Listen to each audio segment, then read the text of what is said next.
দেখো, এই ব্যাপারে বলতে গেলে ফিফার একটা ডাইরেক্টিভ আছে, সেটা হচ্ছে save good players, save good teams. যে যতই রুল বানাক না কেন, এই ডাইরেক্টিভ থেকে কিন্তু কেউ পেছিয়ে আসছে না। ওই জন্য save good players and save good team দুটোই কিন্তু আর্জেন্টিনার ফেভারে। সালার ট্যাকেল যেটা পেনাল্টি বক্সের মধ্যে হয়েছে, ওটা রেফারি ছেড়ে দিলেও ছেড়ে দিতে পারে। সুতরাং অপশন যেখানে রেফারির কাছে আছে, তখন সেটা ভালো টিমের দিকেই যায়। কারণ রেফারির কাছে 50-50 চান্স ছিল, দিতেও পারে না দিতেও পারে। काटूंगे अभी काटू आप नहीं रुक जाएंगे गेम कोई भी हो पकड़ मजबूत होनी चाहिए सीमेंट से पकड़ बनाए मजबूत SRMB 550D TMT bar। দাদা, গতকাল নিশ্চয়ই খেলাটা দেখেছেন এবং মেসি দুর্দান্ত কামব্যাক করেছে লাস্ট মোমেন্টে। সেক্ষেত্রে যদিও ম্যাচটা নিয়ে নানান বিতর্ক হয়েছে, যদি একটু বিশ্লেষণ করেন কীভাবে দেখেছেন ম্যাচটা? দেখো, এই ব্যাপারে বলতে গেলে ফিফার একটা ডাইরেক্টিভ আছে, সেটা হচ্ছে save good players, save good teams. যে যতই রুল বানাক না কেন, এই ডাইরেক্টিভ থেকে কিন্তু কেউ পেছিয়ে আসছে না। ওই জন্য save good players and save good team দুটোই কিন্তু আর্জেন্টিনার ফেভারে। সেভ গুড প্লেয়ার্স মানে মেসি, আর সেভ গুড টিমস মানে আর্জেন্টিনা। সুতরাং একটু যে ফেভার হবে আমরা প্রথম থেকেই বুঝতে পেরেছিলাম, এবং দু একটা জাজমেন্টে মনে হয়েছে যে রেফারি একটুখানি উইকনেস আছে আর্জেন্টিনার প্রতি। স্টিল বলবো, খেলাটা যেটা হয়েছে, খেলাটা বেশি 80 ভাগ খেলেছে মেসিরা, অর্থাৎ আর্জেন্টিনা, কারণ তারাই বেশি অ্যাটাক করেছে, আর এরা কাউন্টার অ্যাটাকের ওপর বেস করে খেলেছে। কারা হচ্ছে মিশর খেলেছে।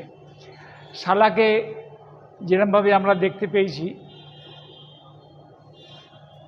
তাতে মনে হয়েছে যে ও নিজের সর্বস্ব দিয়ে এই ম্যাচটাকে বার করতে চায়, কিন্তু তাদের সেই স্ট্রেংথ ছিল না। যদিও কিছু কাউন্টার অ্যাটাক এমন হয়েছে যার জন্যে তারা দুটো গোল পেয়েছে, এবং আরও একটা গোল হয়ে গেলে আশ্চর্য হবার কিছু ছিল না।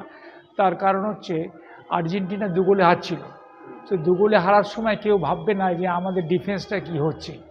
ওই জন্যেই সেই সময় ডিফেন্সটা সত্যি এত লোক কম ছিল যে ওদের সামাল দেওয়া মুশকিল ছিল, যেটা স্পেশালি সেকেন্ড গোল যেটা হয়। সুতরাং এটা খুব স্বাভাবিক যে একটা ওই রকম বড় ধরনের টিম, যাদের সবাই আশা করছে ফাইনালে উঠবে, তারা 2 গোলে হারছে। সুতরাং আর্জেন্টিনা যে অল আউট ঝাঁপিয়েছিল, এবং তারই ফল হচ্ছে সেকেন্ড গোল মিশরের। এবং পরে আর্জেন্টিনা যেটা দেখিয়েছে, যে যেমন আগের ম্যাচটা খেলেছিল যেটা কেপ ভার্দের সঙ্গে, যে আমরা গোল করছি ওরা শোধ করছে, আমরা গোল করছি ওরা শোধ করছে, এবং সে সময় ম্যাচটা চলে যায় এক্সট্রা টাইমে। গতকালের ম্যাচও এক্সট্রা টাইমেই যাওয়া উচিত ছিল, কিন্তু দারুণভাবে আর্জেন্টিনা যে ওরকম হেডিংয়ে অত উন্নতি করেছে ভাবা যায় না। যদিও 2টো গোল হেডিং করেছে সত্ত্বেও আরও একটা গোল কিন্তু দারুণভাবে ওদের গোলকিপার সেভ করেছে।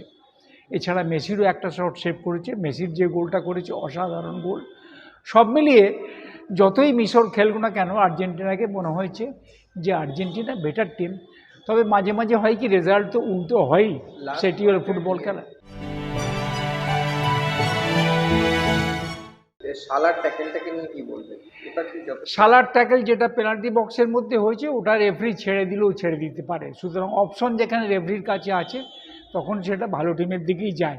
যেমন আমরা যখন কলকাতায় মোহনবাগান ইস্টবেঙ্গলের সঙ্গে যখন আমরা খেলি ছোটো টিমের দল হিসেবে, তখন সব সময় কিন্তু ওই বড় টিমের ফেভারেই যায়। এখানে একটুখানি গেলেও যেতে পারে, তবে ওইটাকে কিন্তু যেটা হয়েছে ওটা অতটা আমি বলবো না যে রেফারি খুব একটা ফেভার করেছে, কারণ রেফারির কাছে 50-50 চান্স ছিল, দিতেও পারে না দিতেও পারে। Extra time.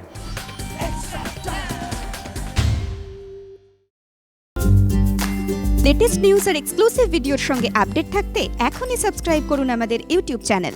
বেল আইকনে ক্লিক করতে ভুলবেন না যেন।